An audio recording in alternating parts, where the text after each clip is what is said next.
நல்ல தகப்பனே, நன்றியோடு ஸ்தோத்திரிக்கிறோம், துதிக்கிறோம். இந்த நாளில் கூட கர்த்தாவே, இந்த கர்த்தாவை ஆராதனை மகிமைப்படுத்தி உடைய வார்த்தைகளை வெளிப்படுத்தும்படியாக சொல்லுகிறோம். கேட்கிற செவிகளை திறந்து அப்பா, சத்தியத்தை அறிவீர்கள், சத்தியங்களை விடுதலையாகும் என்று சொன்ன வார்த்தையின்படியாக சத்தியத்திலே நடக்க, சத்தியத்திலே பலப்பட தேவன் உதவி செய்கிறார். பரிசுத்தாவுடைய துணை கொண்டு தேவன் நீங்க பேசும்படியாக கலத்தில் கொடுத்து எங்கள் மீட்பரும் எங்கள் ரட்சகமாக இருக்கிற இயேசு கிறிஸ்து நாமத்திலே சொல்கிறேன் என் உள்ள நல்ல பிதாவே, ஆமென். நாம் இந்த வேளையில் கூட தொடர்ச்சியாய் நாம் தியானித்துக் கொண்டிருக்கிற யோவான் எழுதின சுவிசேஷத்தை நாம் பார்ப்போம். நாம் இப்பொழுது யோவான் எழுதின சுவிசேஷத்தின் 8ஆம் அதிகாரத்திலே நாம் பார்த்து கொண்டிருக்கிறோம். இந்த 8ஆம் அதிகாரத்திலே நாம் பார்க்கும் பொழுது இயேசு நானே ஒளியாயிருக்கிறேன் என்று சொல்லி, நான் உலகத்துக்கு ஒளியாயிருக்கிறேன், என்னை பின்பற்றுகிறவன் இருளிலே நடவாமல் ஜீவ ஒளியிலே அலைந்திருப்பான் என்றார். இயேசு கிறிஸ்து தன்னை குறித்து நானே ஒளியாயிருக்கிறேன் என்று சொன்னதும் இதை கேட்ட பரிசேயர் இயேசு கிறிஸ்துவை பார்த்து சொல்லுகிறார்கள். 13ஆம் வசனத்தில் நாம் வாசிக்கும் பொழுது 13ஆம் வசனம்,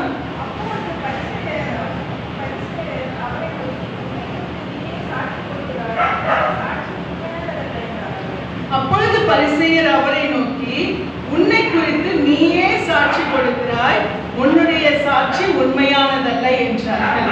இயேசு கிறிஸ்து தன்னை குறித்து அவர் சொல்லும்போது, நான் உலகத்துக்கு ஒளியாயிருக்கிறேன், என்னை பின்பற்றுகிறவன் இருளிலே நடவாமல் ஜீவ ஒளியை அடைந்திருப்பான் என்று சொல்லி இயேசு கிறிஸ்து நான் தான் ஒளி, நான் தான் வெளிச்சம், நான் தான் ஜீவ ஒளி என்று சொல்லி அவர் தன்னை குறித்து சொல்லும் பொழுது அதை ஏற்றுக்கொள்ளுகிற அந்த மனப்பக்குவம் அந்த இஸ்ரவேலருக்கு இல்லை. அப்பொழுது அவர்கள் சார்பாக இந்த பரிசேயர் என்ன சொல்லுகிறார்கள் சொன்னால், உன்னை குறித்து நீயே சாட்சி கொடுக்கிறாய், உன்னுடைய சாட்சி உண்மையானதல்ல என்றார்கள்.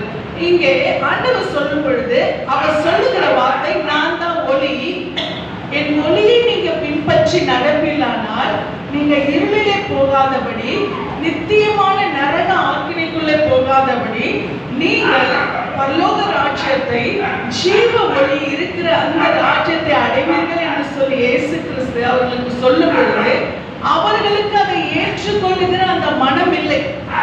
இயேசு கிறிஸ்து அந்த பரலோக ராஜ்யத்தை அடையக்கூடிய அந்த மனம் அவர்களுக்கு இல்லை. தேவனுடைய ராஜ்யத்தை அடையக்கூடிய மனம் அவர்களுக்கு இல்லாதபடியினாலே அவர் என்ன செய்கிறார்கள் சொன்னால், தேவனுடைய ராஜ்யத்திற்கு அவர்கள் தங்களை ஒப்பு கொடுக்காதபடி அவங்க பேச்சை டைவர்ட் பண்றாங்க. அந்த பேச்சை என்ன பண்றாங்கன்னா டைவர்ட் பண்றாங்க. சில காரியங்கள் அவர்களுக்கு செய்ய முடியல, அதன்படியா நடக்க முடியல, என்ன பண்ணுவாங்கன்னா டக்குன்னு பேச்சை மாத்திடுவாங்க இல்லையா? அந்த மாதிரி இங்கே இந்த காரியம் இது எங்களுக்கு ஏற்றதல்ல என்பது போல, நாங்க ஜீவ ஒளியிலே நடக்கிறதற்கு ஏற்றவர்கள் அல்ல என்பது பார்த்து அந்த வார்த்தை அவங்களுக்கு ஏற்றுக்கொள்கிறதற்கு மனதில் ஒரு கசப்பு, வெளிச்சத்திலே நடக்கிறதுக்கு ஒரு கசப்பு, இப்படிதான் செய்யணும், இப்படிதான் நடக்கணும், இப்படிதான் போகணும்னா அதை மாற்றுகிறதுக்கு அவங்க என்ன பண்றாங்க, திரும்பவும் ஆண்டவர் மேலே என்ன பண்றாங்க, ஒரு அம்பை வீசுகிறார்கள். என்னன்னு சொல்லிட்டு, உன்னை குறித்து நீயே சாட்சி சொல்லுகிறாய், உன் சாட்சி என்ன இதுல மெய்யானது இல்லைன்னு சொல்லி அவங்க என்ன பண்றாங்க, அந்த பேச்சை டைவர்ட் பண்றாங்க. அவர்களுக்கு உள்ளம் நல்ல உள்ளமா, அந்த உள்ளம் திறந்திருந்து அவங்க என்ன பண்ணணும், அப்ப நாங்க ஜீவ ஒளியை அடைந்து கொள்ள என்ன செய்யணும், எங்களை அந்த ஜீவ ஒளியில நடக்கிறதுக்கு எங்களுக்கு நீங்க வழிகாட்டுங்க அப்படின்னு சொல்றோம். ஆனா அவங்க என்ன பண்றாங்க, திருப்பி ஆண்டவர்களை குற்றப்படுத்துறாங்க. நீ உன் சாட்சிய, நீ உன்னை பத்தி சாட்சி சொல்ற, உன் சாட்சி என்னல்ல, மெய்யானதில்லை என்று சொல்லி நடக்க முடியாத பட்சத்துல அவங்க என்ன செய்கிறார்கள், இயேசு கிறிஸ்துவின் மீது திரும்ப என்ன செய்கிறார்கள், நீ என்ன அந்த அளவுக்கு பெரிய ஆளா, உன்னை பத்தியே நீ சாட்சி சொல்றதுக்கு அப்படின்னு சொல்லி திரும்பமா இயேசு கிறிஸ்துவின் மீது என்ன பண்றாங்க, அவர்கள் குற்றத்தை வைக்கிறார்கள். அப்பொழுது இயேசு கிறிஸ்து சொல்லுகிறார் 14ஆம் வசனம், இயேசு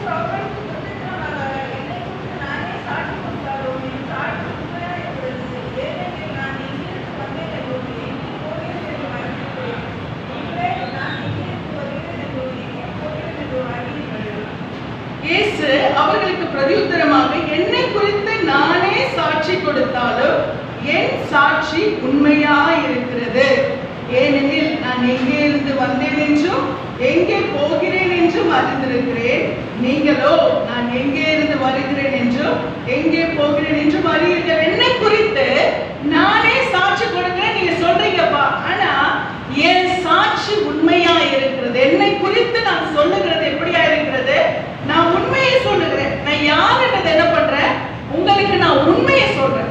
உங்களுக்கு நான் உண்மையை சொல்லுகிறபடினாலே என் சாட்சி எப்படியா இருக்கிறது? அது மெய்யா இருக்கிறது. நான் பொய்ய சொல்லல உங்ககிட்ட. நான் எப்படி இருக்கிறேன்றதை எனக்கு தெரியும். இப்ப நம்மளை பத்தி நம்ம மனசாட்சிக்கு தெரியும். நம்ம பத்தி நம்ம மனசாட்சி தான் என்ன பண்ணும்? சாட்சி கொடுக்கும் நம்ம எப்படி இருக்கிறோம் அப்படின்றது இல்லையா? நம்ம வெளியே 1000 பேசினாலும் நம்முடைய உள்ளத்திற்கு என்ன பண்ணும்? நாம் யார், என்ன செய்கிறோம், எப்படி இருக்கிறோம், எப்படி நடந்துக்கிறோம், எங்கே போறோம், எங்கே வரோம், நம்ம உள்ள விதை சிந்திக்கிறது நம்மை குறித்து என்ன பண்ணும்? சாட்சி சொல்லும். அப்ப இயேசு கிறிஸ்து தன்னை குறித்து சாட்சி சொல்லுகிறார் என்று சொன்னால் அவர் பரிசுத்தர் என்பதை அவர் நன்றாக அறிந்திருக்கிறார். அவர் தன்னை குறித்து அறிந்திருக்கிறபடினால்தான் என்னை குறித்து நானே சாட்சி கொடுத்தாலும் என் சாட்சி மெய்யா இருக்கிறது. ஏனெனில் நான் எங்கே இருந்து வந்தேன் என்றும் எங்கே போகிறேன் என்றும் அறிந்திருக்கிறேன். ஏன்னா எனக்கு தெரியும் நான் எங்கிருந்து வந்தேன்னு எனக்கு தெரியும். எங்கிருந்து வந்தார் அவரு? ஆமா, பரலோகத்திலிருந்து வந்தவர். அப்ப நான் அங்கிருந்து வந்த பரலோகத்திலிருந்து வந்த நான் திரும்பவுமா எங்கே போக போகிறேன்? பரலோகத்துக்கு நான் போக போகிறேன். நான் வந்திருக்கிற இடமும் தெரியும், நான் போக போகிற இடமும் எனக்கு தெரியும். இங்கே பரலோகத்திலிருந்து வந்தவர் என்று அவருக்கு தன்னை குறித்து அறிந்திருக்கிறபடினாலே பரிசுத்தர் என்பதை அவர் தன்னை குறித்து அறிந்திருக்கிறார். நாம இன்னைக்கு சொல்ல முடியுமா நான் எங்கே போகிறேன் என்றும் அறிந்திருக்கேன்னு இயேசு கிறிஸ்து சொல்றாரு. நாம திட்டமாய் சொல்ல முடியுமா? நான் இந்த நொடியில கண்ணை மூடினா கூட அடுத்த நொடி எங்க இருப்பேன்? பரதீசிலே நான் இல்லை பாரி கொண்டிருப்பேன். அடுத்து நான் என்ன பண்ணுவாரு? அவர் வரும் பொழுது பரிசுத்தவான்களோடு கூட என்னை பரலோகத்துக்கு கொண்டு போவார். நாம் ஒவ்வொரு நிமிடம் அந்த நிச்சயத்தோடு இருக்கிறோமா? ஒவ்வொரு நொடியும் அந்த நிச்சயத்தோடு இருக்கிறோமா? நாம் நம்முடைய வாழ்க்கையில நாம் படுத்தாலும் எழுந்தாலும் நடந்தாலும் நின்றாலும் நாம் இந்த உலகத்திலே அநேக சூழ்நிலைகளுக்குள்ளாய் நாம் வாழ்ந்து கொண்டிருக்கிறோம். நமக்கு அநேக உலகத்தின் கட்டுகள் இருக்கிறது, பொறுப்புகள் இருக்கிறது, காரியங்கள் இருக்கிறது. ஆனால் இவைகளுக்கு நடுவே அதனால்தான் ஆண்டவருடைய வசனம் அந்த அழகாய் சொல்லுகிறது. ஏனோக்கு என்ன செய்தாரா? தேவனோடு கூட சஞ்சரித்து கொண்டிருக்கும் பொழுதே அவர் என்ன பண்ணாராம்? எடுத்துக் கொள்ளப்பட்டார் என்று சொல்லி நாம் பார்க்கிறோம். அப்போ ஏனோக்குக்கு பிள்ளைகள் இருந்தார்கள். ஏனோக்குக்கு பொறுப்பு இருந்தது. பிள்ளைகளை பெற்றுட்டு அவர் பாட்டுக்கு அப்படியே ஜோம் பண்ணிட்டு உட்கார்ந்துல. அவர் என்ன பண்ணாரு? அவருக்கு 1000 கடமைகள், எல்லா கடமைகளோடு கூட அவர் என்ன செய்தார்?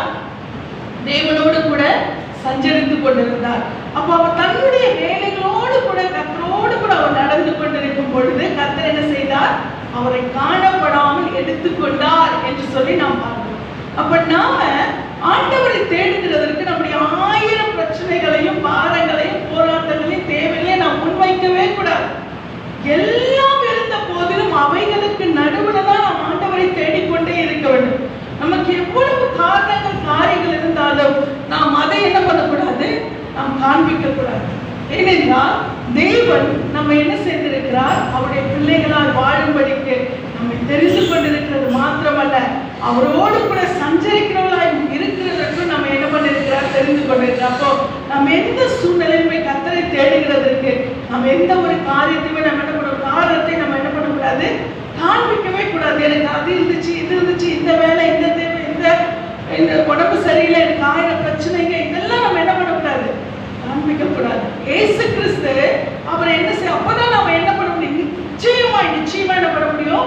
நாம் தேவனோடு கூட சஞ்சரிக்கும் பொழுது நாம் எங்க போக முடியும்? பரலோகத்துக்கு போக முடியும். அப்ப நமக்கு அந்த நிச்சயம், நான் தேவனோடு கூட சஞ்சரித்து கொண்டிருக்கிறேன். நான் இந்த நொடி இயேசு கிறிஸ்து வந்தாலும் சரி, இல்லை நான் என் கண்களை மூடினாலும் சரி, நான் கண்டிப்பா எனக்கு அங்கு ஒரு இடம் இருக்கிறது. அந்த நிச்சயம் நமக்கு என்ன பண்ணணும்? எப்பொழுதும் இருந்து கொண்டே இருக்க வேண்டும். அதனாலதான் இயேசு கிறிஸ்து சொன்னாரு, நான் எங்கே இருந்து வந்தவன் என்றும் எங்கே போகிறேன் என்றும் நான் என்ன பண்றேன்? அறிந்திருக்கிறேன். நீங்களோ நான் எங்கே இருந்து வருகிறேன் என்றும் எங்கே போகிறேன் என்றும் அறியீர்கள். ஏன் நீங்க அறிய மாட்டீங்க அப்படின்னு பரிசேயர்கிட்ட சொன்னாங்கன்னா உங்களுக்கு அந்த இடத்தை குறித்து எந்த ஒரு வெளிப்பாடுமே அந்த இடத்தை குறிச்ச நிச்சயம் அவர்களுக்கு இல்லை. பரிசேயருக்கு என்ன பண்ணல? அந்த இடத்தை குறித்த நிச்சயம், பரலோகத்தை குறித்த நிச்சயம் அவர்களுக்கு இல்லாதபடியினாலே அவர்களுக்கு அந்த பரலோகத்திலிருந்து இயேசு கிறிஸ்து வந்திருக்கிறார் என்றோ, பரலோகத்துக்கு அவர் எடுத்துக்கொள்ளப்படுகிறவர், நாமும் அங்க போக போகிற நிச்சயம் அவர்களுக்கு இயேசு கிறிஸ்து திட்டவட்டமாய் சொல்லுகிறார். நீ உங்களுக்கு அதெல்லாம் தெரியாது, ஏன்னா நீங்க அதுக்கு பாத்திரவான்கள் இல்லாதபடினால உங்களுக்கு அது தெரியவில்லை என்று சொல்லி அவர் பரிசேயர் பார்த்து சொல்லுகிறார். இன்றைக்கு நமக்கு அந்த நிச்சயம் இருக்க வேண்டும். ஹல்லேலூயா. ஏனென்றால் நாம் இயேசு கிறிஸ்துவை விசுவாசிக்கிறோம். அவர் பரலோகத்திலிருந்து வந்தவர், பரலோகத்திற்கு எடுத்துக்கொள்ளப்பட்டவர். அவர் மீண்டுமாய் வந்து என்னையும் அவர் தம்மோடு கூட சேர்த்துக் கொள்ள போகிறார் என்பதை நாம் விசுவாசிக்கிறபடினாலே நாம் அந்த பரலோக ராஜ்யத்துக்கு பாத்திரவான்களாய், பங்குள்ளவர்களாய் நாம் காணப்படுகிறோம். ஹல்லேலூயா. இங்க அது மாத்திரமல்ல, அடுத்த வசனத்தை வாசிங்கள். 15.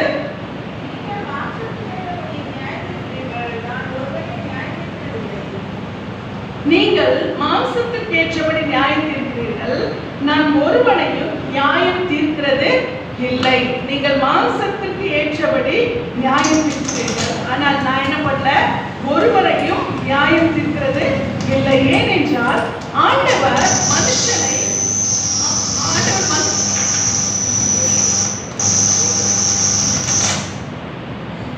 மனுஷன் என்ன பண்றது இல்லையா? மாம்சத்தின்படி பார்க்கிற தேவன் இல்லை. அதனால மாம்சத்தின் படியாய் அவருடைய அப்பியரன்ஸ், அவருடைய தோற்றம், அவருடைய நடைமுறை, பாவனை, அவருடைய செயல்களை இதை பார்த்து ஆண்டவர் என்ன பண்றது இல்லை? அவர்களை நியாயம் தீர்க்கிறது இல்லை. ஏன்னா மனுஷன், ஆண்டவருடைய வார்த்தை சொல்லுகிறது 1 சாமுவேல் 16:7, மனுஷன் முகத்தை பார்க்கிறான், கர்த்தரோ இருதயத்தை பார்க்கிறார். ஹல்லேலூயா. மனுஷன் என்ன பண்றான்? முகத்தை பார்த்து நியாயம் தீர்க்கிறான். ஆனால் கர்த்தர் என்ன செய்கிறார் தெரியுமா? அவர் இருதயத்தை பார்க்கிறவர், அவர் இருதயத்தை ஆராய்ந்து அறிகிறவர், அவர் உள்ளங்களை அறிந்து அவர் நியாயம் தீர்க்கிறபடினாலே அவர் இருதயத்தை பார்த்து நடத்துகிறவராய் இருக்கிறார். ஹல்லேலூயா. நம்ம என்னதான் மனுஷங்களுக்கு முன்பாக நம்மை நல்லவர்களாய் காண்பிக்கவும், பக்தி உள்ளவர்களாய் காண்பிக்கவும், தேவனை தேடுகிறவர்களாய் காண்பிக்கவும் நாம் எத்தனித்தாலும் இருதயங்களை பார்க்கிற தேவன் என்ன செய்கிறார்? அவர் இருதயத்தை ஆராய்ந்து அறிகிறார். இந்த சம்பவம் நமக்கு தெரிந்ததுதான். ஏன்னா இங்கே தாவீதை அபிஷேகம் பண்ணுகிற சாமுவேல் அவர் அந்த தைல குப்பியை எடுத்துக்கொண்டு வரும் பொழுது அவர் பராக்கிரமசாலிகளா இருக்க அவருடைய அண்ணன்மார்களை பார்த்து அவர் என்ன பண்றாரு? அவர் அந்த தைல குப்பி அவர்களில் யாரோ ஒருவர் இருக்கிறார் நினைக்கிறார். ஆனால் கர்த்தர் சொல்லுகிறார், நீ பார்க்கிறபடி நான் பார்க்கல சாமுவேல், நான் என்ன செய்கிறேன்? நான் இருதயங்களை பார்க்கிற தேவன். நான் இருதயத்தை பார்த்து நான் என்ன பண்ணுவேன்? நான் நிதானிப்பேன் என்று சொல்லி கர்த்தர் சொல்லுகிறார். நாம் கர்த்தருக்கு முன்பாக எப்படி இருக்கிறோம்? நம்முடைய அந்தரங்கத்துல எப்படி இருக்கிறோம்? நம்முடைய மறைமுகமான வாழ்க்கையில் எப்படி இருக்கிறோம்? நாம் 4 பேருக்கு முன்பாக இல்லாத கர்த்தருக்கும் நமக்குமான ஒரு வாழ்க்கையிலே நாம் எப்படியா இருக்கிறோம்? ஒவ்வொருவருக்கு நாம் என்னதான் குடும்பத்தோடு இருந்தாலும், பிள்ளைகளோடு இருந்தாலும், மனைவியோடு இருந்தாலும், புருஷனோடு இருந்தாலும், நாம் நமக்கென்று ஒரு தனிப்பட்ட வாழ்க்கை இருக்கிறது. நம்முடைய அந்தரங்கம் கர்த்தருக்கு முன்பாக எப்படி இருக்கிறது? நாம் கர்த்தருக்கு முன்பாக எப்படி உண்மையாய் வாழுகிறோம் என்பதை கர்த்தர் பார்க்கிறார். அதனாலதான் ஆண்டவர் சொல்றாரு, நீங்கள் மாம்சத்துக்கு ஏற்றபடி நியாயம் தீர்க்கிறீர்கள், நான் ஒருவனை என்ன பண்றதுல அப்படி நியாயம் தீர்க்கிறது என்று சொல்லி. இதே யோவான் 2ஆம் அதிகாரத்துல நீங்க பார்ப்பீங்கன்னால், யோவான் 2ல 23 25 வரைக்கும் நாம் பார்க்கும் பொழுது இயேசு கிறிஸ்து செய்த அந்த அற்புதத்தை பார்த்து அங்கே இருந்தவர்கள் என்ன செய்தார்களா? பஸ்கா பண்டிகையிலே அவர் எருசலேமில் இருக்கையில் அவர் செய்த அற்புதங்களை அநேகர் கண்டு அவருடைய நாமத்தில் விசுவாசம் வைத்தார்கள். இயேசு கிறிஸ்து செய்த அற்புதத்தை பார்த்து என்ன பண்றாங்க? அவங்க விசுவாசிக்கல. தொடர்ந்து வாசிங்க அந்த வசனத்தை 25 வரைக்கும்.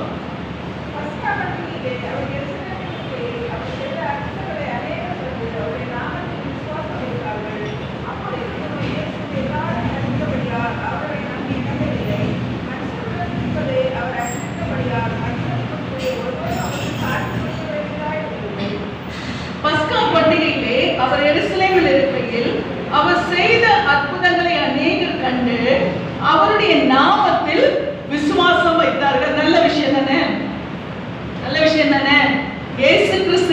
அற்புதத்தை பார்த்து அநேகர் என்ன செய்தார்கள்? அவர் நாமத்தின் மேல் விசுவாசம் வைத்தார்கள் சொல்லும் பொழுது நமக்கெல்லாம் பரவாயில்ல, இயேசு கிறிஸ்து அவர் என்ன பண்ணிருக்காங்க? அவர் செய்த அற்புதங்களை பார்த்து விசுவாசித்து இருக்கிறார்கள் என்று சொல்லி நாம் பார்க்கிறோம். ஆனால் அந்த விசுவாசம் அது எப்படிப்பட்ட விசுவாசம் என்பது கர்த்தருக்கு தெரியும். இயேசு கிறிஸ்துவுக்கு அது எப்படிப்பட்ட விசுவாசம் என்பதை அவர் அறிந்திருந்தார். அவர்கள் விசுவாசித்திருந்தோம் அதெல்லாம் சொல்லியிருக்கு. அப்படி இருந்தும் இயேசு எல்லாரையும் அறிந்திருந்தபடியால் அவர்களை நம்பி இணங்கவில்லை. என்ன பண்றாரா இயேசு கிறிஸ்து? ஏன்னா அவர் முகத்தை பார்க்கல. இயேசு கிறிஸ்து என்ன அற்புதம் செஞ்சார், எல்லாரும் ஒரே பரபரப்பா பேசுறாங்க. இயேசு கிறிஸ்து எப்படிப்பட்டவர்ப்பா, பெரியவர்ப்பா அவர் அப்படிலாம் சொல்லும் போது இயேசு கிறிஸ்துமா, இந்த விசுவாசம் டெம்பரவரி. உன்னோட விசுவாசம் என்னது? டெம்பரவரி. இங்க இருந்து அப்படி போன பிறகு நீ என்ன பண்ணிடுவ? வேற மாதிரி மாறிடுவ அப்படின்னு சொல்லிட்டு ஆண்டவருக்கு என்ன பண்ணுச்சு? தெரிஞ்சுது. அதனால அவங்க ஆஹா ஓஹோன்னு சொல்லும் பொழுது அவர் என்ன செய்யவில்லை? அவர்களை நம்பி இணங்கவில்லை. அவருடைய அந்த வாய் பேச்சுக்கு அவர் என்ன பண்ணல? மயங்கல. ஏனென்றால் தேவனுடைய ஆவியானவர் அவரோடு கூட இருக்கிறார். அது மாத்திரமல்ல, தேவனுடைய ஆவியில நடத்தப்படுகிறவர்களும் அது என்ன மாதிரி புகழ்ச்சி? அது வஞ்ச புகழ்ச்சியா? அது என்னது? உள்ளத்திலிருந்து வருகிறதா இல்ல அது ஊழியக்காரர்களை திருப்திப்படுத்த வருகிறதா என்பதை தேவனுடைய ஆவியினாலே நடத்தப்படுகிறவர்கள் அறிந்து கொள்வார்கள். அதனாலதான் அநேகர் சொல்லுவாங்க, என்ன பண்ணாலும் அவங்களை திருப்திப்படுத்த முடியலப்பா, என்ன சொன்னாலும் அவங்களை திருப்திப்படுத்த முடியல. ஏன்னா மறைமுகத்துல என்ன நடக்கிறதுன்னு ஆவியில நடத்தப்படுவர்களுக்கு தெரியும். மறைவில என்ன பேசுகிறாங்கன்னு ஆவியில நடத்தப்படுவர்களுக்கு தெரியும். முகத்துக்கு எதிரே கனத்தை கொடுக்கிறவர்கள் மறைவிடத்துல எப்படிப்பட்ட வார்த்தைகளை அவர்களை குறித்து பேசுகிறார்கள், பயன்படுத்துகிறார்கள் என்பது ஆண்டவருக்கு தெரியும். அதனால அதை பற்றி ஆண்டவர் என்ன பண்றாரு? நல்லா அறிஞ்சிருக்கிறார். நல்லதான் ஆண்டவர் நல்லா அறிஞ்சிருக்கிறபடினாலதான் அவருடைய ஆவியை பெற்றவனுக்கும் அந்த ஆவியை கொடுத்திருக்கிறார். அது மாத்திரமல்ல, மனுஷர் உள்ளத்தில் இருப்பதை அவர் அறிந்திருந்தபடியால் மனுஷரை குறித்து ஒருவரும் அவருக்கு சாட்சி கொடுக்க வேண்டியதா இருக்கவில்லை.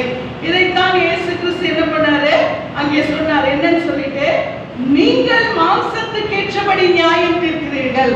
அப்ப ஆண்டவர் என்ன செய்கிறார்? அந்த மாம்சத்தின் செயல்பாடுகள், மாம்சத்தின் நினைவுகள், அதை பார்த்து ஆண்டவர் என்ன பண்ண? மாம்சத்தில் அவர்கள் செய்கிறதை ஆண்டவர் பண்ண பார்த்து அவர் இணங்கவில்லை. மனுஷனுடைய உள்ளத்தில் இருப்பதை அவர் பார்க்கிறார். அல்லேலூயா. அவங்க வெளியில செய்யறதல்ல, ஆண்டவர் உள்ளத்துல என்ன நினைக்கிறாங்கன்றத ஆண்டவர் பார்த்து கொண்டிருக்கிறார்.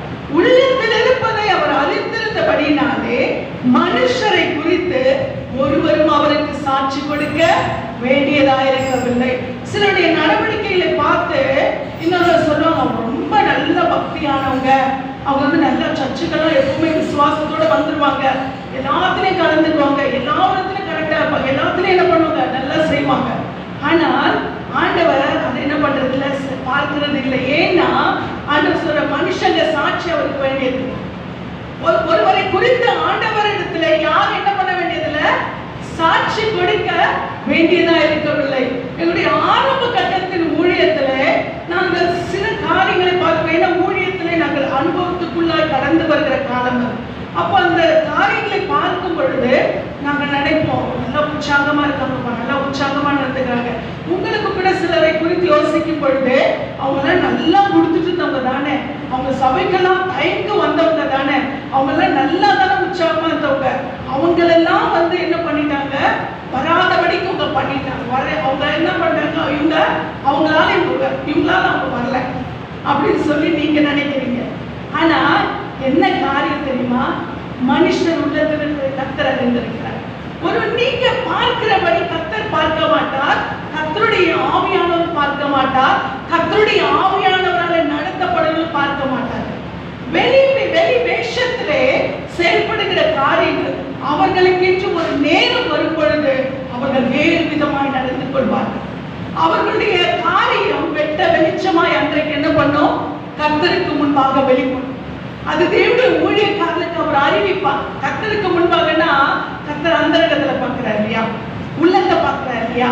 அப்ப ஆண்டவர் என்ன பண்றாரு? அந்தரங்கத்துல பார்க்கிறபடினாலே அவர் அதை என்ன பண்ணுவாரு? நீ வெளிப்பிரகாரமா பார்க்காத, கொஞ்சம் வெயிட் பண்ணு, நான் அவங்க யாருன்னு உனக்கு காட்டுறேன். ஆண்டவர் பண்ணுவாரு, நம்முடைய ஊழியக்காரர்களுக்கு அதை வெளிப்படுத்துவார். அதனாலதான் யாருமே உங்களுடைய பார்வை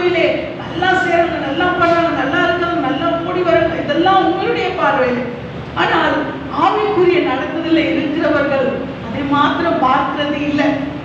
ஆனால் நான் எந்த விதத்திலுமே கர்த்தருடைய ஆவியில் நடத்தப்படவில்லை, யாருமே திருப்திப்படுத்த முடிகிறது இல்லை. ஏன்னா அவர்கள் அந்தரங்கத்துல ஆண்டவர் பேசுகிறார். அந்தரங்கத்தின் காரியங்கள் எப்படி இருக்கிறார்கள் கர்த்தர் வெளிப்படுத்துகிறார். அநேக பரிசுத்தவான்களை பார்த்தீங்கன்னா நல்ல அனுபவம் உள்ள பரிசுத்தவான்கள், அநேக ஊழியத்திலே ரொம்ப தேவனோடு கூட நடக்கிற ஊழியக்காரர்கள் நீங்க பார்த்தீங்கன்னா அவங்க எப்பவுமே என்ன பண்ணுவாங்க தெரியுமா? அவங்க எல்லா ரொம்ப ரொம்ப தீவிரமா பேச மாட்டாங்க, ரொம்ப ஃப்ரீயா என்ன பண்ண மாட்டாங்க, அவங்க சிரிக்கிறதோ பேசுறதோ. ஏன்னா அவர்களுக்கு சில காரியத்தை அவங்க ஆவி நடத்துல இருக்கிறபடினால எல்லா விதத்திலும் அவங்க என்ன பண்ண மாட்டாங்க, இணைக்கு போக மாட்டாங்க. ரொம்ப எல்லா விதத்திலையும் அவருடைய அனுபவம் அதை என்ன பண்ணுகிறது, கற்றுக் கொடுக்கிறது. இன்றைக்கும் கர்த்தர் ஆவியின் படியாய் நடத்தப்படும் பொழுது நாட்கள் பெருக பெருக பெருக ஆவியிலே கர்த்தர் என்ன செய்கிறார், பலப்படுத்தி பலப்படுத்தி அவருடைய ஆவிக்குள்ளான அனுபவத்தை என்ன செய்கிறார், அவரால் அபிஷேகம் பண்ணப்பட்டவர்களுக்கு கொடுக்கிறார். இங்கே ஆண்டவர் சொல்லுகிறார், மனுஷனுடைய முகத்தை பார்த்து நான் மாம்சத்தின் படியாய் நான் ஒருவரை என்ன பண்றதில்ல, அவங்களுடைய செயல்பாடுகள் அவங்களுடைய நடவடிக்கை இதெல்லாம் வெளிப்பிரகாரமா பார்த்து நான் என்ன பண்ண மாட்டேன், நான் நியாயம் தீர்க்க மாட்டேன். ஹல்லேலூயா. அதனால ஆண்டவருடைய அபிஷேகத்தின் நிறைவு அதே போலவே என்ன பண்ற, ஏன்னா அவர் இன்றைக்கு உலகத்தில் இல்லாதபடினாலே அவர் தம்முடைய பரிசுத்த ஆவியானவரை கொண்டு தம்முடைய ஊழியக்காரரை நடத்துகிறபடினாலே அதே ஆவி என்ன செய்கிறார், அவரால் அபிஷேகம் பண்ணப்பட்டவர்களுக்கு கொடுத்து ஆவிகளை நிதானித்து அறியும்படியாய் அவர் என்ன பண்றார், அந்த ஞானத்தை கொடுக்கிறார். இது தேவனுடைய ஆவியின் வரங்கள் ஒன்று, ஆவிகளை பகுத்தறிகிற வரம். இந்த ஆவிகளை பகுத்தறிகிற வரம் என்ன பண்ணாது, வெளிப்பிரகாரமான செயல்பாடுகளை பார்க்காது, அது உள்ளரங்கமா என்ன பண்ணும், பார்த்து நிதானிக்கிறதா இருக்கும். அடுத்து இந்த 16ஆம் வசனத்தை வாசிங்க, 8:16.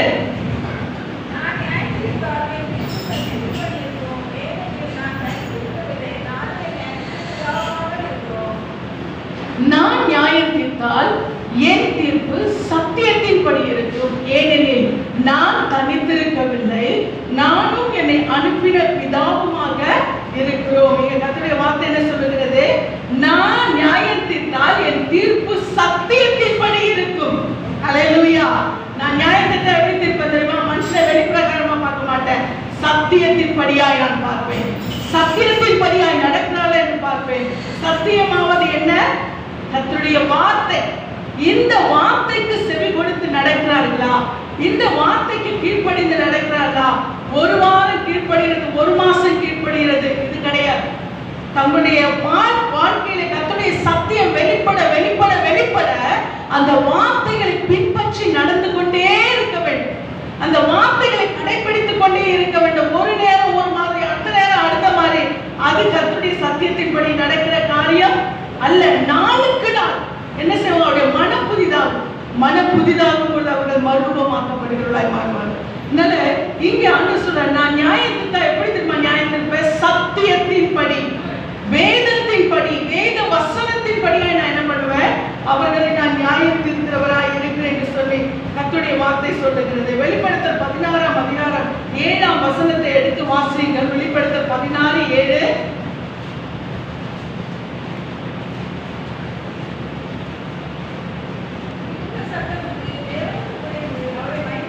வெளிப்படுத்தல் 16:7, 16:16. பலிபீடத்திலிருந்து வேறொருவன், ஆம் சர்வ வல்லமையுள்ள தேவனாகிய கர்த்தாவே, உம்முடைய நியாய தீர்ப்புகள் சத்தியமும் நீதியுமானவைகள் என்று சொல்ல கேட்டேன்.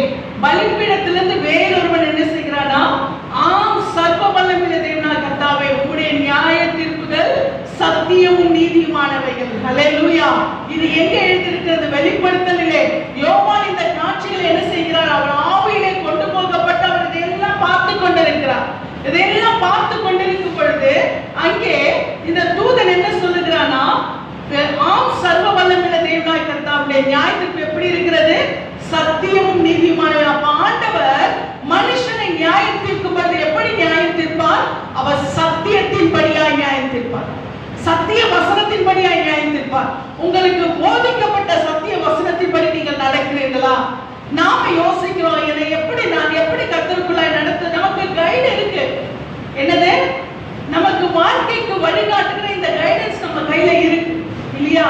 நாம் எப்படி நடக்க வேண்டும்? அன்றைய வசனம் சொல்லுது இல்லையா, நான் உனக்கு போதித்து நீ நடக்க வேண்டிய வழியை உனக்கு காட்டுவேன், உன்மேல் கண்ணை வைத்து உனக்கு ஆலோசனை சொல்லுவேன் என்று சொல்லி அவருடைய வார்த்தை தெளிவாய் சொல்லுகிறது. அது மாத்திரமல்ல, அவருடைய வசனம் என் கால்களுக்கு தீபமும் என் பாதைக்கு வெளிச்சமுமாய் இருக்கிறது. அப்போ நம்ம ஆண்டவர்கிட்ட அந்த நியாயத்திற்குள்ள ஒரு எக்ஸ்கியூஸும் நம்ம சொல்லவே முடியாது இல்லையா? ஆண்டவரே எனக்கு தெரியல, ஆண்டவரே எனக்கு யாரும் சொல்லலாம், ஆண்டவரே எனக்கு இப்படியெல்லாம் நடந்துக்கணும், இப்படியெல்லாம் செய்யணும், ஒரு ரட்சிப்புக்கு வழி நடத்துகிற ரட்சிப்புக்குள்ளாய் வாழுகிற தேவ பிள்ளை இப்படித்தான் வாழணும்னு எனக்கு என்ன பண்ணல, சொல்லல ஆண்டவரே. அதனால நான் என்ன பண்ணல, நானு அதன்படியாய் செய்ய முடியல. சொல்ல முடியுமா? யாராவது ஒருத்தர் சொல்ல முடியுமா? சொல்ல முடியுமா? முடியாது இல்லையா? ஏனென்றால் எல்லாமே இந்த வேத வசனத்தின்படி அவர்களுக்கு கற்றுக் கொடுக்கப்படுகிறது. அப்ப அவர் எப்படி நியாயத்திருக்கிறாரா? சத்தியத்தின்படி. அவர் நீதியின்படி சத்தியத்தின்படி என்ன பண்றாரா? நியாயம் தீர்க்கிறான்னு சொல்லி பரலோகத்திலே யோவான் எப்பொழுது பார்க்கிறாருன்னு சொன்னா, எல்லாமே எதுல பார்க்கிறாரு? அவரு ஃபியூச்சர்ல பார்க்கிறாரு. யோவான் எப்போ ஃபியூச்சர் டென்ஸ்க்கு போயிட்டார். பிதா என்னை குறித்து சாட்சி சொல்லுகிறாரே, ரெண்டு பேருடைய சாட்சி அதுல இருக்குல்ல, அப்போமா நீங்க நம்ப மாட்டீங்க, அப்போமா நீங்க ஏத்துக்க மாட்டீங்க அப்படின்னு சொல்லி ஆண்டவர் சொல்லும் பொழுது இந்த வார்த்தையை சொல்லுகிறேன். என்னன்னு சொல்லிட்டு, நான் என்னை குறித்து சாட்சி கொடுக்கிறவனா இருக்கிறேன், என்னை அனுப்பின பிதாவும் என்னை குறித்து சாட்சி கொடுக்கிறார். அல்லேலூயா. என் பிதாவும் என்னை குறித்து. அப்போ நீங்க எதிர்பார்த்த அந்த ரெண்டு சாட்சி இதுல இருக்கு இல்லையா? நியாயப்பிரமாணத்துல சொல்லப்பட்டபடியா இதுல இருக்கு இல்லையா? இன்னுமா உங்களுக்கு சந்தேகம்? இன்னுமா என் வார்த்தை குறித்து உங்களுக்கு சந்தேகமா இருக்கு? இன்னுமா நான் சத்தியம் என்பதையும், நான் தான் நீதிக்கு வெளிச்சத்துக்கு சாட்சி என்பதையும், நான் தான் நித்திய ஜீவனுக்கு கொண்டு போயிருப்பதையும் இன்னுமா நீங்க நம்பாம இருக்கீங்கன்னு சொல்லி ஆண்டவர் தன்னை விசுவாசிக்காத அந்த இஸ்ரவேலரை குறித்து, யூதர்களை குறித்து ஆண்டவர் சொல்லுகிறார். அது மாத்திரமல்ல, இதை குறித்து நாம் வாசிக்கும் பொழுது எபிரேயர் 1ஆம் அதிகாரம் 3ஆம் வசனத்திலே நாம் வாசிக்கிறோம். எபிரேயர் 1:3 எடுத்து வாசிங்கள். எபிரேயர் 1:3.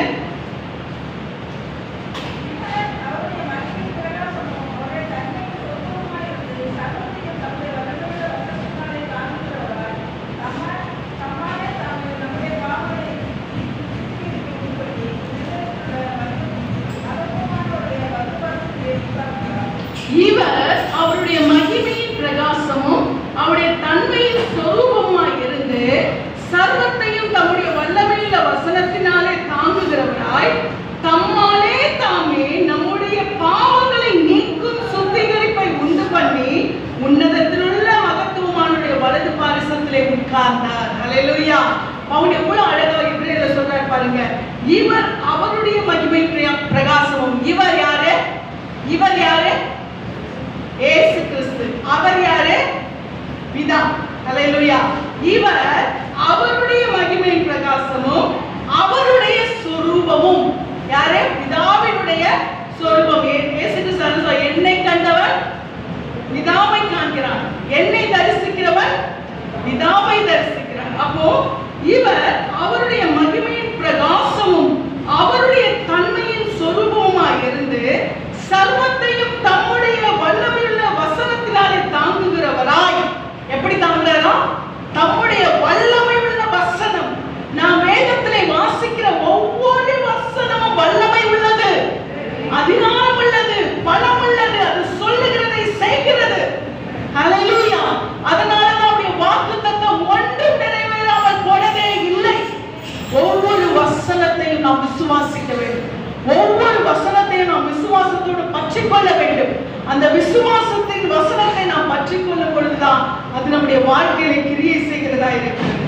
சர்வத்தையும் தம்முடைய வல்லமை உள்ள வசனத்தினாலே தாங்குகிறவராய் தம்மாலே தாமே நம்முடைய பாவங்களை நீக்கும் சுத்திகரிப்பை உண்டு பண்ணி, தம்மாலே தாமே அவரே என்ன பண்றார்? தன் மூலமாய் அவரே நம்முடைய பாவங்களை சுத்திகரிக்கும் மீட்பை உண்டு பண்ணுகிறார். அவர் தன்னை கொண்டு என்ன பண்றாரா?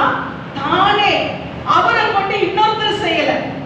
அவரை கொண்டு இன்னொருத்தர். இப்போ ஒரு ஆடை பலி கொடுக்கணும்னா அந்த ஆசாரியன் என்ன பண்ணுவான்? அந்த ஆட்டை கொண்டு வந்து அதை என்ன பண்ணுவான்? அதை பலி கொடுத்து, அதை வெட்டி பலி கொடுத்து அவருடைய ரத்தத்தை கொண்டு போய் என்ன பண்ணுவான்? திருவாசனத்தில கொண்டு போய் நமக்காக என்ன செய்வான்? பாவ நிவர்த்தி ஆனால் இந்த பலி கொடுக்கப்பட்ட ஆண்டவராகிய இயேசு கிறிஸ்து தானே தன்னையே பலியாய் கொடுத்து தன்னையே அவர் என்ன செய்கிறாரா? பலியாய் கொடுக்கிறார். எப்படி? அவரை சிலுவையில யார் அடைஞ்சது? ரோம போசவர்கள் தானே. அவரை துன்புறுத்தினது யாரு? அவங்க தானே. அப்படின்னு நீங்க கேட்கலாம். அவர் ஒப்பு கொடுக்காம அவங்க செய்ய முடியாது. அல்லேலூயா. அவர் தன்னை தானே ஒப்பு கொடுக்காம செய்ய முடியாது. அவரை தேடி கெத்செமனே தோட்டத்துக்கு வரும்போது நீங்க தேடுகிற இயேசு கிறிஸ்து நானே அவர் தன்னை கொடுக்கலன்னா அவங்க அதை செய்ய முடியாது. அல்லேலூயா. அவர் சொல்லும்படி அவர் தன்னை கொடுத்து விட்டார் மனுஷருக்கு. அவர் தன்னை மனிதருக்கு ஒப்பு கொடுத்தபடினாலே அங்கே என்ன செய்கிறது? ஒரு பெரிய பலத்த அசைவு உண்டாகிறது. சர்வ வல்லவர் தன்னை மனுஷனிடத்திலே தன்னை பலியாக ஒப்பு கொடுக்கிற அந்த தருணம் வரும்பொழுது நான் தான் அவர் என்று சொல்லும்போது எல்லாரும் என்ன பண்றாங்க? பின்னிட்டு எல்லாம் ஒரே செகண்ட்ல விடுறாங்க. அப்ப என்னது? அவர் தன்னை தானே என்ன செய்கிறாரா? அவர் பலியாக ஒப்பு கொடுக்கிறார். இங்கே தம்மாலே தாமே நம்முடைய பாவங்களை நீக்கும் சுத்திகரிப்பை உண்டு பண்ணி உன்னதத்தில் உள்ள மகத்துவமானவருடைய வலது பாரசத்திலே உட்கார்ந்தார். தம்மாலே தாமே என்ன செய்ய? தானே தன்னுடைய ரத்தத்தை என்ன செய்கிறாரு? பிதாவிடத்திலே காண்பித்து நமக்காக கிருபாதார வழியாய் அவர் நிற்கிறார். அல்லேலூயா.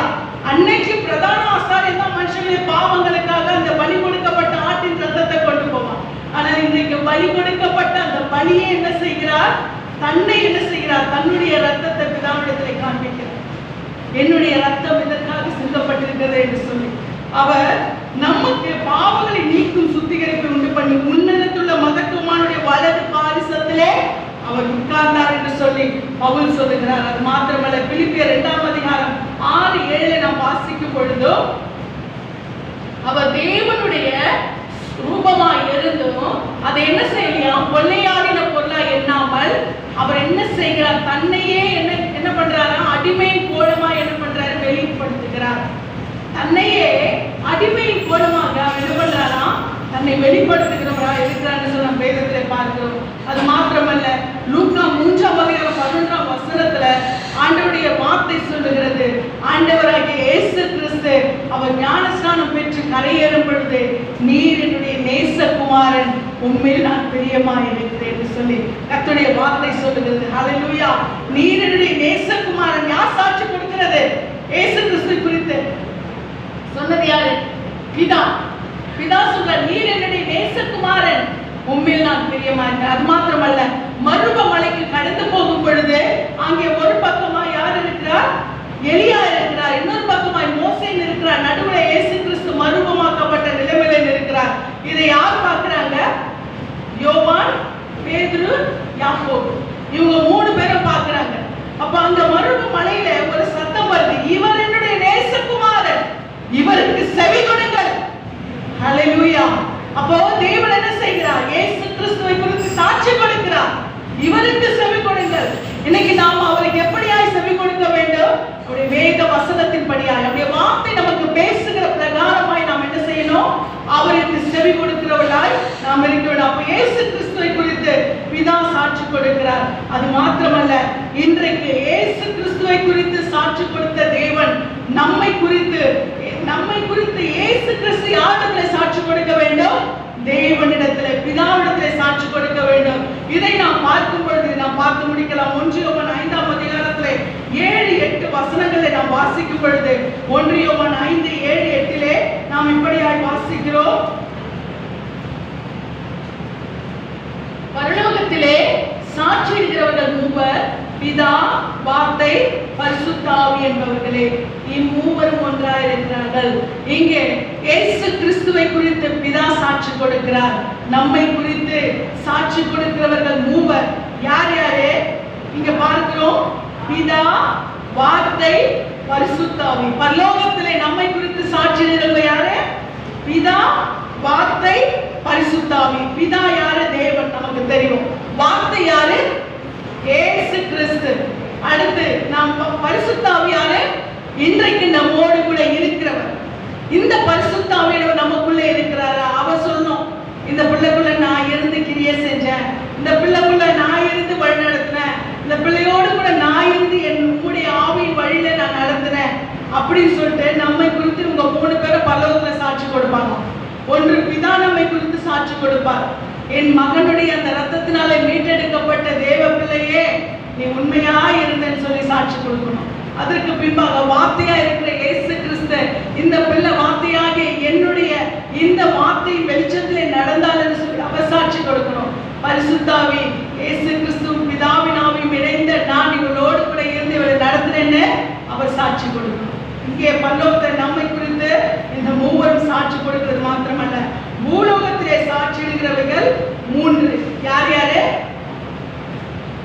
ஆவி, ஜலம், ரத்தம் என்பவைகளே. இம்மூன்று ஒருமைப்பட்டிருக்கிறது. ஹல்லேலூயா. பூலோகத்திலே சாட்சியிடுகிறவர்கள் யார் யாரு? ஆவி, ஜலம், ரத்தம். அப்போ அங்கேயும் பரிசுத்தாவி, இங்கேயும் பரிசுத்தாவி. ஏன்னா இயேசு கிறிஸ்து இந்த பூமியில் நமக்கு என்ன பண்ணிருக்கார்? பரிசுத்தாவியை கொடுத்து விட்டு போயிருக்கார். அப்போ இங்கே ஆவியானவர் இங்கே நமக்குள்ளே இருந்து நடத்த வேண்டும். ஜலம் நம்ம என்ன பண்ணலாம்? ஜலம் நம்ம என்ன பண்ணணும்? ஜலத்தினாலும் ஆவினாலும் பிறவாவிட்டால் தேவனுடைய ராஜ்யத்திலே பிரவேசிக்க முடியாது. அப்போ நாம் என்ன செய்யணும்? நாம் அந்த ஜலத்தினாலே நாம் கழுவப்பட வேண்டும். மாம்சத்தின் படியால் நாம் கழுவப்பட வேண்டும். அதற்கு பின்பு ரத்தம், நமக்காக சாட்சியிடுகிற ஆண்டவராகிய இயேசு கிறிஸ்துவின் ரத்தம். அப்ப இங்கே பரலோகத்திலே பூலோகத்திலே நாம் இவைகளால் மீட்டெடுக்கப்பட்டாதான், பூலோகத்திலே நாம் ரட்சிக்கப்படும் போது முழுகி ஞானஸ்நானம் எடுக்கிறது என்பது அது பரிசுத்தாவியை பெற்றோர்களாம் பெறாமல் இருக்கலாம். நானெல்லாம் பரிசுத்தாவியை பெற்றவர்கள் தான் ஞானஸ்நானமே பெற்றேன். அப்ப நமக்கு பரிசுத்தாவி என்பது ஞானஸ்நானத்துக்கு முன்னையும் கிடைக்கலாம், பின்னையும் கிடைக்கலாம். ஆனால் நம்மை குறித்து சாட்சி இருந்த பரிசுத்தாவியானவரோ இந்த ஜலம், தண்ணீரும் இயேசு கிறிஸ்து ரத்தம், நம்மை கழுவி எடுத்த இயேசு கிறிஸ்து, நமக்காக சிந்தப்பட்ட இயேசு கிறிஸ்து ரத்தம், இது நம்மை குறித்து என்ன செய்ய போகிறது? இந்த பூமியிலிருந்து, இந்த பூமியிலே வாழ்ந்த மீட்டெடுப்புக்கான சாட்சியை நமக்காக சாட்சியிட போகிறது. பரலோகத்திலே நமக்காக பிதா, வார்த்தை, பரிசுத்தாவியானவர் இவங்க என்ன பண்ணுவாங்களா? அந்த சாட்சியை அவங்க அக்செப்ட் பண்ணிக்குவாங்க. இவைகள் நமக்காக சாட்சியிடும் பொழுது அவர்கள் என்ன செய்வார்? நமக்காக சாட்சியை நம்முடைய சாட்சியை அவர்கள் ஏற்றுக்கொள்வார்கள். அதனால இங்கே நாம் பார்த்து கொண்டிருக்கிற இந்த காரியத்தின்படியால் நாம் தேவனால் மீட்டெடுக்கப்பட்ட பிள்ளைகளால், ரட்சிக்கப்பட்ட தேவ பிள்ளைகளால் நாம் சாட்சியின்படியால் அவர்கள் மேல் குற்றம் சாட்டுகிறவன் தாழ தள்ளப்பட்டு போனான். யார் அவன் குற்றம் சாட்டுகிறவன்? குற்றம் சாட்டுறவன் யாரு? யாரு? பக்கத்து வீட்டுல யாரு? சர்ச்சுக்கு ஒரு விசுவாசிக்கலாம். யாரு? யாரு? சாத்தான். ஹல்லேலூயா. குற்றம் சாட்டுகிறவன் யார் தெரியுமா? சாத்தான். ஆண்டவர் என்னைக்கும் மனுஷனுக்குள்ள குற்ற உணர்வை கொடுக்க மாட்டார், நீதி உணர்வை தான் கொடுப்பார். நீதியின்படியா நடக்க வேண்டும் தான் கர்த்தர் என்ன பண்ணுவாரு? சொல்வார். அப்போ அங்கே தேவனுக்கு முன்பாக அவன் குற்றம் சாட்டுகிறான். இந்த சாத்தான் உண்மையாகவே யோபுவின் புத்தகத்தில் நீங்க பாத்தீங்கன்னா, தேவ புத்திரர்கள் நின்று கொண்டிருக்கும் பொழுது அங்கே என்ன செய்கிறான்? அவன் அங்கே போகிறான். அங்கே போய் என்ன செய்கிறான்னு சொன்னால், யோபுவை குறித்து பேசும்படியா போகிறான். ஆண்டவர் அதை அறிஞ்சுக்கிட்டார். என் தாசன் யோபு பாத்தியா, யாரை பத்தி பேச வந்திருக்கேன்னு எனக்கு நல்லா தெரியும். ஏனென்றால் அவன் இரவும் பகலும் ரட்சிக்கப்பட்ட தேவ பிள்ளைகளை குறித்து தேவனுக்கு முன்பாக குற்றம் சாட்டிக் கொண்டே இருப்பான். உங்களுக்கு தெரியாது, அவன் தேவனுக்கு முன்பாக குற்றம் சாட்டுவான். நீங்க சொல்லலாம், அவன் தான் பரலோகத்துல இல்லையே. ஆனால் என்ன செய்து கொண்டிருக்கான்? வான மண்டலத்துல பொல்லாத ஆவிகளின் சேனைகள் என்று சொல்லப்பட்டிருக்கிறது. அந்த வான மண்டலத்தில் பொல்லாத ஆவிகளின் சேனைகள் அது தள்ளப்படும் பொழுது இந்த வான மண்டலத்தில் பல அடுக்கு இருக்கிற அந்த வானங்களின் ஒரு பகுதியை என்ன பண்ணிட்டான்? ஒரு மண்டலத்தை இவன் பிடித்துக் கொண்டான். அப்ப இவன் என்ன செய்யறான்னு சொன்னால், தேவனிடத்தை நம்மை குறித்து குற்றம் சாட்டுகிறான். பாத்தீங்களா, இவங்களுக்கு தானா இது? இப்ப போய் புதுசா ரிலீஸ் ஆன படத்தை போய் உட்காந்து பார்த்துட்டு வருது சினிமா தேட்டர்ல. செல்போன்ல என்ன பண்ணுது? அது பார்க்க கூடாதெல்லாம் பார்த்துட்டு இருக்கு. இது என்ன பண்ணுது? உங்களை நீங்க ஜெபிக்கிறீங்க, சர்ச்சுக்கு போறீங்கன்னு சொல்றீங்க, ஆனா இது என்ன பண்ணிட்டு இருக்கு? ஊர்வங்க பேசிட்டு உட்கார்ந்து இருக்கு. இது என்ன பண்ணிட்டு இருக்கு? உங்க ஊழியக்காரங்களை குற்றம் சாட்டிட்டு உட்கார்ந்துட்டு இருக்கு. நான் செய்ய வேண்டிய வேலையை அது செஞ்சுட்டு இருக்குன்னு சொல்லுவான் பிசாசு. கேட்டா குற்றம் சாட்டுகிறது யார் வேலை? பிசாசின் வேலை. அப்ப என்ன பண்ணுவான் தெரியுமா? போய் அங்க என்ன பண்ணிட்டு இருப்பான்? ஆண்டவரிடத்துல, நீங்க இவங்களுக்காக தான் ரத்தத்தை சிந்தினீங்களா? இவங்களுக்காக தான் நீங்க ஜீவனை கொடுத்தீங்களா? எல்லாமே வேஸ்ட். என்னது? அவங்க நீங்க மீட்டெடுக்கிறீங்க, ஆனா அவங்க என்ன பண்ணிட்டு இருக்காங்க தெரியுமா? அங்க இப்படிப்பட்ட காரியங்கள் எல்லாம் செஞ்சுட்டு இருக்காங்க. இங்க நான் சொல்லல, நானா சொல்றேன். இங்க வேத வசனம் வெளிப்படுத்தல சொல்லுகிறது. இரவு பக்கம் என்ன பண்ணுவானா? இரவு தேவனுக்கு முன்பாக, இரவும் பகலும் நம்முடைய தேவனுக்கு முன்பாக நம்முடைய சகோதரர் மேல் குற்றம் சுமத்தும் பொருட்டு அவர்கள் மேல் குற்றம் சாட்டுகிறவன் யாரா? இரவும் பகலும் என்ன பண்ணிட்டு இருக்கானா? அவன் குற்றம் சாட்டி கொண்டிருக்கிறான் நம்மை குறித்து. அப்ப தேவனுக்கு எவ்வளவு வேதனையா இருக்கும்ல. நான் பிசாசு இவன் குற்றம் சாட்டுற அளவுக்கு என் பிள்ளைங்க நடந்துக்கிறாங்களே. ஒரு அப்பா ஒரு பிள்ளைய குறிச்சு ஒரு அப்பா கிட்ட போய், அப்பா அழகா என்ன பண்ண பிள்ளைக்கு ஃபீஸ் கட்டி என்ன பண்றாரு, அவர் கஷ்டப்பட்டு உழைச்சி என்ன பண்றாரு, ஃபீஸ் கட்டி படிக்க வைக்கிறாரு. அப்ப இந்த பிள்ளை படிக்காம ஊர் சுத்திட்டு இருக்கிறத யாராவது போய் கம்ப்ளைண்ட் பண்ணா அப்ப அந்த அப்பாக்கு எப்படி இருக்கும்? எப்படி இருக்கும்? சந்தோஷமா இருக்குமா?